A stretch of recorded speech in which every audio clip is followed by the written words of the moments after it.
nagdagdag sila ng bola, dalawa. Ito, tatlo na yung bola. Tapos ito, apat na yung bola. 5. Tapos 6 na yung bola. Okay. So, Title IX is basically for women inclusion in sports. So, a lot of that also has to do with Olympics. Sabi niya, dito sa Massachusetts, maraming mga athlete dito lagi napupunta sa Olympics. She was like head captain for the hockey team for the Olympics. And she was actually from the Boston area. Over there, you have Allie Raisman. She was the captain for the women's gymnastics team. She was from Needham, Mass. So, What's his name? Megan's from here? Yep. Oh. Williams. And then some of these are just some people that are big in Title IX. Okay. Especially against that wall over there, you'll see some more photos of women athletes. A lot of Anak ni Ali. Yeah. Oh yeah. Oh yeah. Yeah, Jackie Grabe yung Palmer, sports she's a dito, big mga pare ko eh. for, just reporting for Yukon. Boston as well. My favorite thing is Billie Jean's Medals. her tennis thing. It has little tennis rackets on the buttons. I think that's a really cool detail. And then above us you have college sports for women, which is pretty cool. You have Yukon, you have what is it, UMass Boston, UMass Amherst, all of those. And yeah, we don't even just include Boxing. Boston, we just kind of include the New England region as well. So you do have Connecticut, New Hampshire, Yeah, di ba Leslie? those ones as well. Lisa Leslie? Yeah, si Lisa Leslie. Taga dito pala siya, tapos na sa LA. Yes, oh. Martina na, Protolog ba? Martina. He's a pretty good player. One of my coworkers likes to say I'm Patrice's like playing career because he started playing for the Bruins the year I was born and is still playing now. So he's been almost 20 years next Oh, year. original bleachers. These are chairs from the old original TD Garden. You can take a seat in them if you'd like. TD Garden. Oh, wow. Obviously, they're very different than the old garden, or the garden now, I mean. Okay, oh. Ito mga pare ko eh. Ito ay original na seat sa TD Garden. Okay? So lahat yan nakakita yan kay Larry Bird or kay Bill Russell. That's cheating. And also the money that they got. What is this again daw? Sabi niya, Chami? Ha? Boston Yard Obstructed View Seat. Oh. Ayan, no?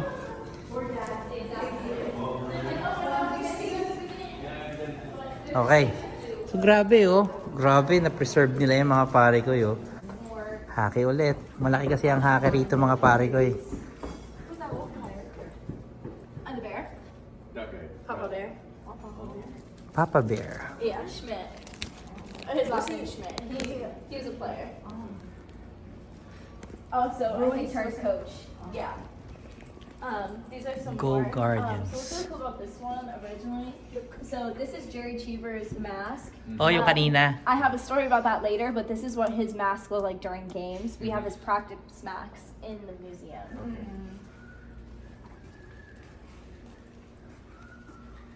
So it was really cool in 2011 after they won. That's actually the tallest player in the NHL league. So we think that's the highest the Stanley Cup has ever been because he is the tallest person in the league and he's holding it over his head. So he has the highest the Stanley Cup has ever been. That's Bobby Orr. So back in 1970 when he won that winning goal, the defenseman behind him tripped him.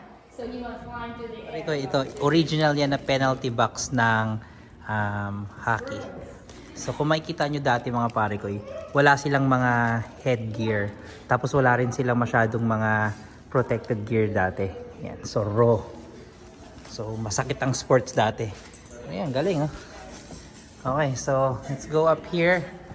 More photos.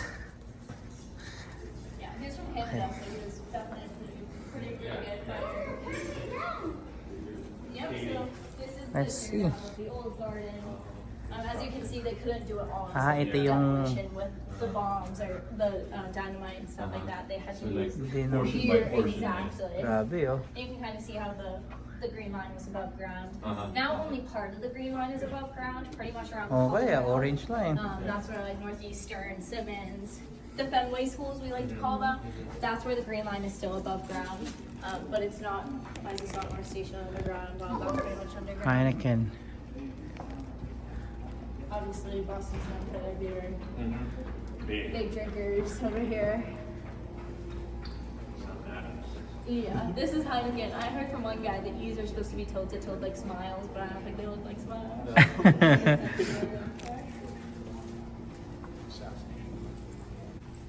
So these are just more Boston things that happened in the Sports old First. garden. I think you'll like Ayan, this basahin one. nyo lang kung gusto nyo i-post nyo para makita nyo siya.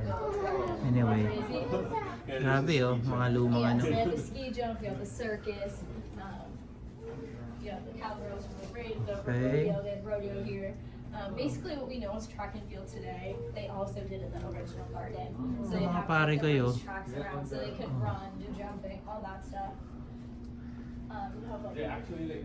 Meron silang circus, basketball, you can see like the floors for the bike. okay, You have the ice rodeo, skate, obviously the hockey, boxing, Hockey. boxing, they have racing, all of the above. So mga pare ko nasa Springfield lang din kasi siguro mga an hour or two away from us yung kung saan nag-originate yung basketball. Alam ko na ilagay na natin yan sa isa sa mga vlog natin. Just check it out. Anyway mga pare ko, continue tayo sa pag-tour natin sa mga sports dito. So ayan sila, diba? Cycling. But they now have a group for charity now. So Meron din ganyan, no? with the same disease, and they also will be pushed to the finish line. But they've been doing it for 25 plus years. And Rick still. Yung Boston Marathon, tagal na rin nangyayari yan. Marathon started in Greece from the Olympics. Boston saw that, said we wanted one. Now we Yeah, no? have the longest marathon going on. Yeah. The original marathon started with 15 men. Now we have over 30,000 people running it. 15 So men. whether that's people from Boston, whether that's for So charity yung or Boston Marathon pala dati mga pare ko, 15 men lang dati yan. Ngayon nasa 30,000? 15 women actually. You have so many people that play now. Again, you have Ted Williams. This is him in his Red Sox uniform. He's the same guy from that sculpture upstairs. Ted Williams. Exactly. Ito yung fisherman These kanina. paintings were also done by the guy who made those sculptures upstairs. So he's a multi-talented guy who can paint and sculpt. Pretty amazing. Oh, amazing. Obama. So these are just kind of what the presidents have to do. So Taft, he kind of brought the first pitch to Boston. And Mga not to president Boston, but in Trumps. general. So now we kind of have that first pitch. Yeah, That's like around. a certain. Them. Yeah, you have celebrities. you have Ito si Obama, oh, look. organizations, you have Ano sa all that dulo? stuff. Started with Taft pretty much. You also Ito have si ano, oh. JFK. If you find Bill him in Clinton. this, I will give you a thumbs up because every guy in this photo looks the same. I need my glasses for that. Okay, o si ano, Bush. I've only had one group who got it correct on the first time. I know, right? Oh, boxer daw. You could have Godzilla Theodore or whatever Roosevelt. that. This is our Red Sox Original, case. beautiful. This photo is the huddle after 2004 when they all boxer at huddled Harvard. after winning, bringing that curse. You can see the number Oh, 86 ayun, at the top for how many years. Yeah. And Tapos, obviously Babe Ruth's shadow. Football din. Because he's the reason this whole Yeah, thing yeah. started. Okay. The band. Yep. If anybody played Little League, you know the book. That book is terrible. Red Sox. If you ever had to do it. Yeah. Lots of Red Sox history. Red Sox is one of the original groups. Also for the Bruins, Yeah. the Bruins are gonna actually for the first hockey team, and they're also gonna celebrate like 50 years. Rocky Marciano nung Yeah, 50 years 1952. next year actually. Ted Williams, same guy. That's his original Yeah, original. Oh, okay. locker. Oh. And then you see some like photos and stuff like that, that. Well, old Old locker nila. Catcher. Is that Okay. for E. Williams. catcher referees. or referees? Look at the leather. That must be heavy. Oh, it's That's 100%. Right there on that back photo, that's Rocky Marciano's kind of, he did a little tour around Oh, that Italy one, after yeah. winning. Oh. It was one of the biggest fights in Boston. And Rocky after Marciano. winning, they did the little drive there. So again, like I said, the Atlanta Braves originally here in Boston. You know. This is all kind of their stuff. Gaffney Street. What their uniforms used to look like. Original umpire here over in the farm. home plate this year? Also, the home plate we have Boston here. Braves. So the home plate, after they found out the Braves are moving, some teenagers went and stole home plate from the field. They Oh. kept it in their basement for years, kind of as a keepsake, and then one year decided we should donate it back. So now we have it here in the museum from the original Braves. Ito yung mga palabas dito.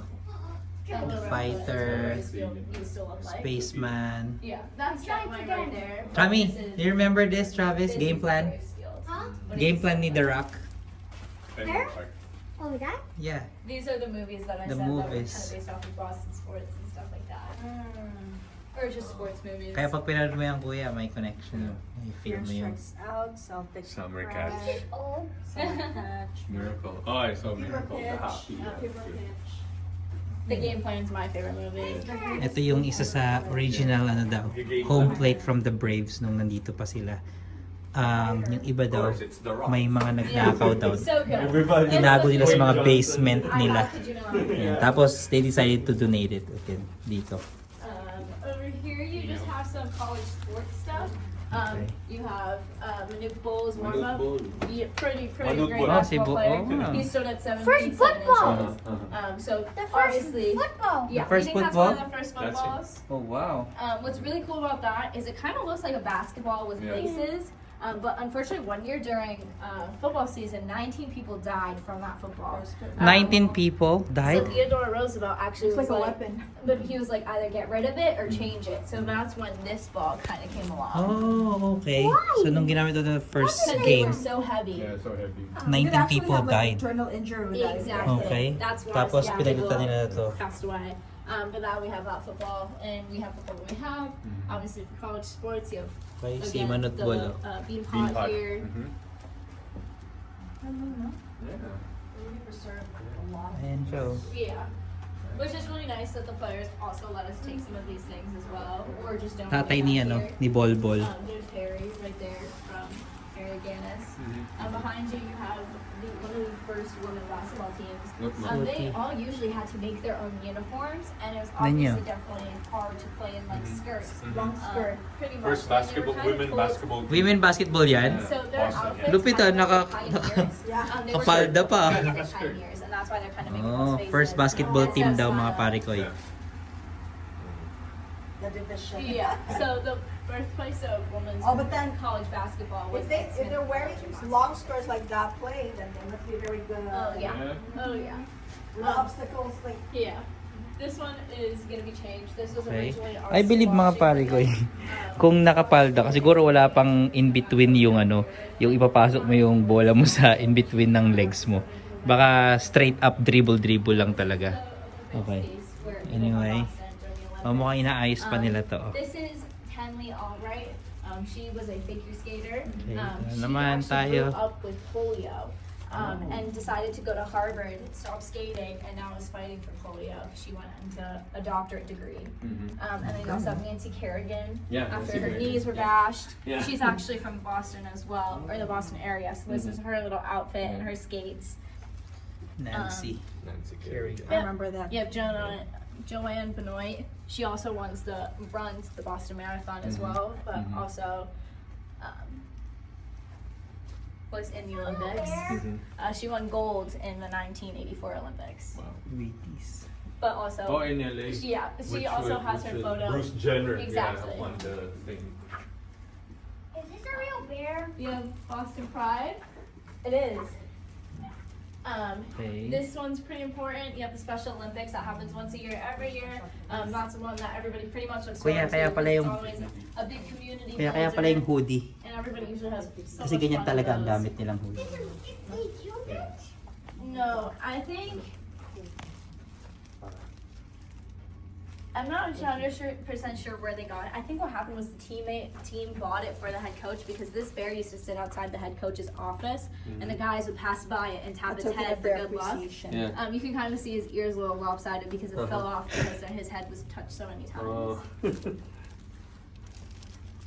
You're gonna say something about this? Yes, yes. So this is Jerry Cheever's mask, Uh-huh. and this is a practice mask that we have here. Uh-huh. So again, this was back when they didn't wear masks or have that huge protection. This glove was his catching glove. Okay. That looks like a baseball I glove, know. but it was used during hockey with those really hard pucks. Wow. He was one of the first guys pretty much to wear a mask, but he was notorious for not wanting to practice whatsoever. He'd rather drink a beer and smoke a cigarette in the locker and then ever go practice with them. He would always say, I'm hurt, I'm injured. They were like, no, you're not. So he drew a scar on his face on the mask. And then every time he was hit with a puck in the face on the mask, he would draw a scar. So that's how many times he was hit. And in that photo we saw downstairs, you saw how many scars he had on there. Those were how many times he was hit when playing during an actual game. Imagine without the mask. Exactly. That's how obviously William Kaya may lost mga ganyan. so much percentage of sight in his No eye. wonder that's like a little stitch Yes, going right there. and then you have the Chief's headdress. So one of the guys' nickname was the Chief, and at the same time, one of the moms of Stan Jonathan is the player. She was from an original tribe in Canada, so she ended up making him an actual headdress that's like from her tribe because of his nickname when he retired. The Chief. Yeah, so that's where that came from. And then obviously you have Bergeron, who again is our captain right now. Ganyan sa mga That's pare his ko. jersey. Sabi niya, pain is nothing. Pain is nothing. And then you have some You can grades walk, of you hockey can run. again. We have a lot of those. Over here you have the 1970 or 1972 winning Okay. photos. And then you have Ray Bork's old Jersey. Ed Locker. That's what it's called. Old Locker. Obviously they hang their jerseys in there, put their skates up, put their big Oh, bags another down. original ano na But naman, that's no? from that. Locker ni Ray Borgs. Yeah. Over here, what's really cool about this is it looks like a painting, right? It's actually made out of hockey tape. A what? Hockey tape. tape. Oh, hockey tape? So hockey tape is what they use to wrap their sticks. Yeah. And they used little Oh, pieces wow. of different colors Wow. to make that. This is after wow. the 1970 win. Amazing. Who made it? Made out of Renee hockey tapes. began. Oh, that's why. Yeah, RB. that RB, yeah. So Yeah. makikita nyo mga pare ko, galing daw sa hockey, Which is pretty hockey cool. tape So lang this yan. is after, Iba't ibang Bobby Orr face planted, iba't and they ibang all jumped on top of kulay the ball. ng That's hockey what tape. it's Hockey tape. Yan oh, galing oh. Okay. We're gonna go now. Also, the seats up here are really hard to see. There's also a funny story about the circus. There was one guy who was the monkey keeper, and he got really drunk one night and Ito decided yung to sinasabi let the daw monkeys nilang go. mga They ran around the garden, like obstructed crazy. seats. They finally Kasi may mga forced ganito them. oh. They didn't know May what mga was actually ganyan. happening. So kung makikita nyo, may upuan dito, obstructed seat siya. Yung kanina pinuntahan natin, ito, pakita ko sa inyo. Ayan, so may mga obstructed seats dyan sa Old TD. Kay tsura ng Old TD Garden. Wow. Yep. Wow. Yeah. Did you hear the story? That there's a circus, and then the trainer is drunk, so he let all the monkeys out. So they, took them some time before they can collect every monkey. But there's this one monkey That lived in rafters. that lived the up ninth the floor that rafters. we were at. Then when they at turned the down Old City the- garden, they found a monkey body, and they found out they died from old age Yeah. because he lived up No, he there. lived up He there, was yeah. okay. So He he's would stealing steal food and food go from up the there. people that were sitting up there. He would steal drinks. He lived up there, had a great life, died of old age, and they found the body Only watching after. games and eating It it. was kind of a sweet type thing. Mm-hmm. That floor is also the parquet floor. But- So but, itong um, isang when ano they na to, found sweet it, na to mga pare ko. Papansin niyo yung floor. No, it was a skeleton. Ayan o. Yan yung original na floor ng TD Garden before. Pati yung lines nandyan din o. Ayan. Because the building came down in 1995. What do you think about it? So yung story ng unggoy na yon, meron daw circus dito. Tapos drunk yung nagpapa ano nung mga unggoy. Pinakawalan daw niya lahat. Kinolekta nila lahat ng unggoy, may natirang isa. Kung natandaan niyo yung rafters na sa taas kanina sa 9th floor, nakita daw nila doon nung tinibag nila tong TD Garden. May nakita sila dong body ng unggoy. Tapos may natira palang isa doon siya tumira hanggang sa mamatay siya. Tapos nagnanakaw lang daw siya ng mga pagkain sa rafters. Cool story. Yo, still. Yeah. Another you mga had pictures. also- I mean, you have Post Malone coming up. I have the schedule actually. We had Kendrick Lamar here. Kenny. Yeah, next we have My Chemical Romance, Karol G, Kid Cudi. Eric Clapton, Post Malone, and Whoa. Lizzo. So all those people are coming to perform. So you get some pretty big names. When you're big, you do arena tours. We just walked by the Patriots things. Yep, Patriots. If you're Patriots fans, those are just picture photos. You'll get some more Patriots photos here. But yeah, so a lot of concerts happen here. Technically, because this is an arena, when people have arena tours, Yeah, it's no. one of the main ones they come to. But Gillette is also considered an arena. Brady. So people will perform. Thanks. Yeah, what's really cool about some of these suites, one of the suites is actually owned by Patrice Bergeron again. He's obviously the head and the captain. He Brady. has one of the suites and he'll let different organizations use that suite. Also, these are the photos of the day after of the Super Bowls. So this The is day like after. the day after the Super Bowls. This is the head cover or the first cover. Yeah, of course, the headline. The original. Exactly. That's cold water. I think it's Gatorade actually. When is Brady going to retire?